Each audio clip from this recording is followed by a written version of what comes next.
Avez-vous déjà pensé pourquoi certains hommes de notre âge réussissent à transmettre élégance et sophistication uniquement par les détails qu'ils portent, tandis que d'autres, même en investissant dans des vêtements chers, finissent par donner une impression de négligence ou d'économie au mauvais endroit? Vous savez ce moment où vous vous habillez pour une réunion importante et dans la précipitation, vous prenez n'importe quelle ceinture que vous trouvez en premier? Au fil de ces années, j'ai remarqué que la ceinture est l'un des accessoires les plus sous-estimés par les hommes, mais aussi l'un de ceux qui peut le plus saboter une apparence élégante quand elle est mal utilisée. Pendant longtemps, j'ai commis des erreurs de base avec les ceintures qui ruinaient mes looks sans même que je m'en rende compte. J'utilisais des ceintures vieilles, usées, ou qui simplement ne s'accordaient pas avec le reste du look, pensant que personne ne le remarquerait. Aujourd'hui, je vais partager avec vous les 7 erreurs les plus communes avec les ceintures qui font paraître n'importe quel homme bon marché, indépendamment de ce qu'il a dépensé pour les autres pièces. Et regardez, le point numéro 5 est quelque chose que j'ai moi-même fait pendant des années. Une erreur de proportion qui peut ruiner instantanément n'importe quel look bien monté. Alors restez avec moi jusqu'à la fin car, dans mon expérience, corriger ces points va complètement transformer comment vous êtes perçu, tant professionnellement que socialement. Erreur 1. Ceinture excessivement large ou étroite pour votre proportion. Commençons par une erreur fondamentale. Utilisez des ceintures excessivement larges ou étroites pour votre proportion corporelle. Pendant des années, j'ai pensé que ceinture large était synonyme de masculinité. J'utilisais des ceintures de 4-5 cm, pensant que cela me donnerait une apparence plus imposante. Le résultat était l'opposé. J'avais l'air de porter une ceinture empruntée. Le problème des ceintures trop larges est qu'elles peuvent vous faire paraître plus petit, surtout si vous n'avez pas une grande stature. Elles coupent visuellement le tronc et créent une division disproportionnée. D'autre part, les ceintures trop étroites peuvent paraître trop délicates pour les hommes de notre âge, donnant une impression de fragilité. La solution est de trouver la largeur idéale pour votre type physique. Pour la plupart des hommes, les ceintures entre 3 et 3,5 cm sont idéales pour usage social et professionnel. Si vous avez une corpulence plus importante, vous pouvez utiliser jusqu'à 4 cm. Le conseil pratique est: la ceinture doit être proportionnelle au passant du pantalon et à votre type physique. Et regardez, si vous remarquez que ces détails font la différence, abonnez-vous à la chaîne car j'ai beaucoup plus de conseils basés sur l'expérience réelle. Erreur 2. Boucle ostentatoire avec logo ou design voyant. Maintenant parlons des boucles ostentatoires avec logo ou design voyant. Je vois beaucoup d'hommes de notre âge utilisant d'énormes boucles, avec des logos de marques estampés, ou des designs qui ressemblent plus à des trophées. Le problème est que, quand vous avez plus de 40 ans et voulez transmettre la maturité, la boucle doit compléter le look, pas le dominer. Les boucles trop voyantes créent un point focal indésirable dans la région de la taille. Au lieu que les gens remarquent votre bon goût général, ils sont distraits par la boucle exagérée. De plus, les boucles avec de gros logos peuvent donner une impression d'insécurité, comme si vous aviez besoin de la marque pour valider votre statut. La solution est d'investir dans des boucles classiques et discrètes. Des formes rectangulaires simples, ovales, ou de petits carrés en métal poli sont toujours élégants.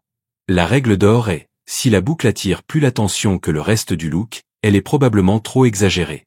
Si vous appréciez ces conseils, laissez votre like sur la vidéo. Votre interaction aide ce contenu à atteindre plus de personnes formidables comme vous.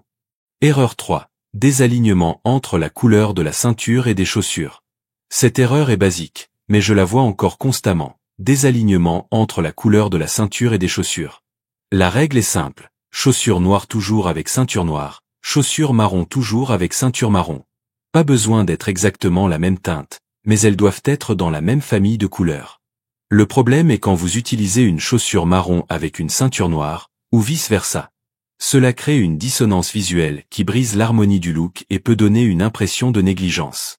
J'ai moi-même commis cette erreur pendant longtemps, pensant que personne ne le remarquerait. Mais quand j'ai commencé à faire attention aux hommes bien habillés, j'ai remarqué qu'ils respectaient toujours cette règle de base. La solution est d'avoir au moins 2 ceintures de qualité, une noire et une marron. Cela couvrira 90% de vos besoins. La stratégie est, quand vous achetez une nouvelle chaussure, considérez si vous avez une ceinture qui s'accorde. Dites-moi dans les commentaires, avez-vous toujours respecté cette règle de combinaison? Ou êtes-vous déjà sorti de chez vous et n'avez remarqué l'erreur qu'après? Erreur 4. Cuir de qualité questionnable ou visiblement usagé. Parlons du cuir de qualité questionnable ou visiblement usagé. Pendant des années, j'ai utilisé des ceintures synthétiques ou en cuir de basse qualité, pensant que la ceinture n'était qu'un accessoire fonctionnel. Le problème est que le mauvais cuir vieillit mal, il se fissure, s'écaille, perd sa couleur. De plus, les ceintures très usagées, avec des fissures ou une décoloration, transmettent un message de négligence. Et quand vous avez plus de 40 ans et voulez être pris au sérieux professionnellement, ces détails comptent beaucoup. La différence entre le cuir véritable de qualité et le synthétique est criante. Le bon cuir vieillit gracieusement, développe une patine intéressante, et peut durer des décennies avec des soins appropriés. La solution est d'investir dans des ceintures en cuir véritable de bonne qualité. Cela peut coûter plus cher initialement, mais le coût par utilisation au fil des années compense totalement. Le conseil pour identifier le cuir de qualité: touchez le matériau, sentez la texture, observez la flexibilité. Le bon cuir a une texture naturelle et une flexibilité appropriée. Et regardez, si vous voyez de la valeur dans ces conseils testés en pratique, n'oubliez pas de vous abonner à la chaîne. Erreur 5. Longueur inadéquate avec excès ou manque de pointe. Et nous arrivons au point que j'ai promis, quelque chose que j'ai moi-même fait pendant des années: utiliser des ceintures avec une longueur inadéquate. Il y a deux problèmes principaux: des ceintures trop longues, où il reste une énorme pointe qui balance, ou des ceintures trop courtes, où on arrive à peine à les fermer. Le problème de la ceinture trop longue est que la pointe excessive crée un mouvement inutile et peut donner une apparence négligée. La ceinture trop courte peut vous faire paraître comme si vous aviez pris du poids et ne vouliez pas investir dans une nouvelle ceinture. La règle idéale, après avoir été bouclé à la taille, il doit rester entre 10 et 15 cm de pointe.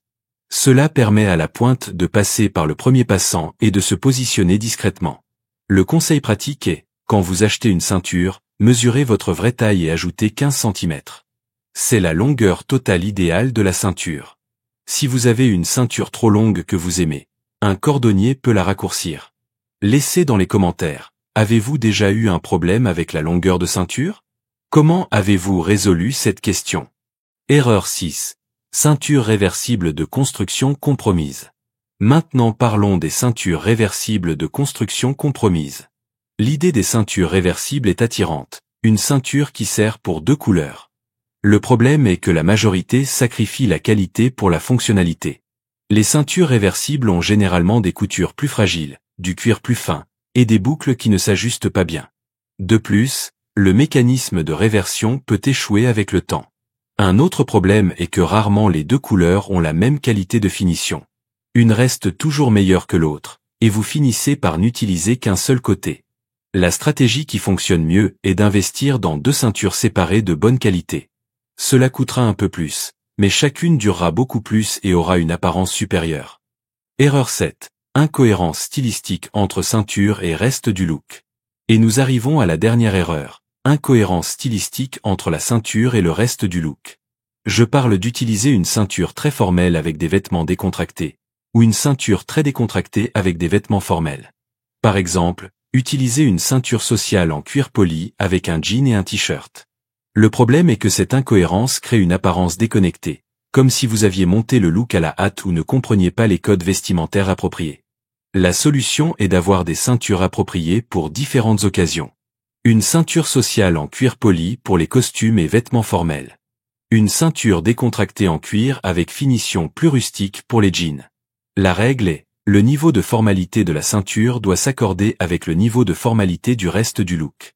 Récapitulons les 7 erreurs: largeur inadéquate pour votre proportion, boucles ostentatoires, désalignement de couleurs avec les chaussures, cuir de basse qualité, longueur inadéquate, ceinture réversible mal construite et incohérence stylistique. Dans mon expérience, corriger ces erreurs va complètement transformer vos looks. La ceinture peut sembler un détail mineur, mais elle a le pouvoir d'élever ou détruire n'importe quel look.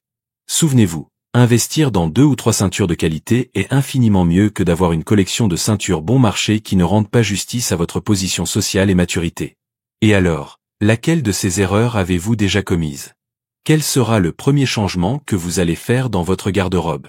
Laissez dans les commentaires votre expérience, car j'adore échanger des idées avec des hommes qui, comme nous, comprennent que prendre soin des détails est une question de respect de soi.